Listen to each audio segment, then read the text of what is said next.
Hello, and welcome to another studio vlog. The one I've got for you today is a little random and non-thematic as per usual.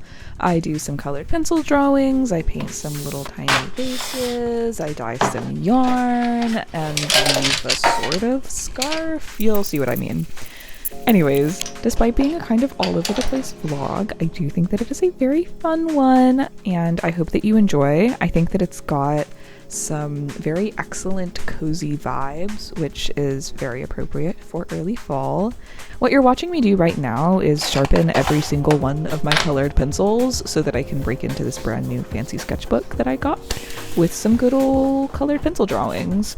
I want the sketchbook to be dedicated to drawing from life because that's something that I really need more practice with, and I figured that that's most likely going to end up being mostly done in pen and graphite and other fast and easy monochromatic mediums, so I wanted to have at least one page with just a bunch of pretty colors because I'm a person who really likes pretty colors. Anyways, my subject of choice ended up being crystals from my rock collection, which I think has gotten pretty impressive at this point. I've been trying to be responsible about my rock collection specifically because it has already expanded from just a few shelves of a tiny little glass cabinet to the entirety of this much larger cabinet, which is a transition that kind of snuck up on me. By which I mean I knew that I was buying a bunch of rocks and kind of just didn't think about it until I had an entire cabinet full of them. But I really like them, they bring me a lot of joy, and they do make pretty good drawing subject material, so I guess I can count them as a business expense or some other justification for my mildly irresponsible spending habits. I don't know. Anyways, I did have a lot of fun drawing them. They do legitimately make pretty good drawing material. The reflections and the colors and the variety of like shapes and textures that they have just make them like a really fun subject matter, and I am pretty satisfied with how these drawings ended up turning out. It took a lot longer than I thought it would. Like, I literally thought that I was going to fill this entire page with rocks in maybe a few hours, which was incredibly unrealistic. In reality, I mean, each rock individually probably took like 2 or 3 hours, and spoiler alert, I do not fill the entire page with them because I'm a busy girl and I don't have time to spend 12 hours on a single sketchbook spread. Maybe I'll return and fill the rest out at a later date or fill them out over time or something, but yeah, took way longer than I thought it would. But I am satisfied with how they turned out, and it was a lot of fun, so no harm, no foul on that front. Anyways, I think that that's all I have to say on that. I will shut up now and let you enjoy the vlog, but I'll talk to you later. Enjoy!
And now it is time to move on to my little tiny ceramic vases, which actually started out as a class assignment on repetition and kind of ballooned into this larger project. Although not too large of a project, they are just tiny little ceramic vases. But I really like pottery and ceramics, and I really like miniature versions of things, and I really like decorative art. And so, like, this is kind of just the amalgamation of all of those things, and I had a lot of fun making them. It's nothing too serious. I put handles on a few of them and turned them into pendants for necklaces, which I will show you when they are all done. But yeah, just a quick and easy little project that I worked on.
Can you tell I like the color green?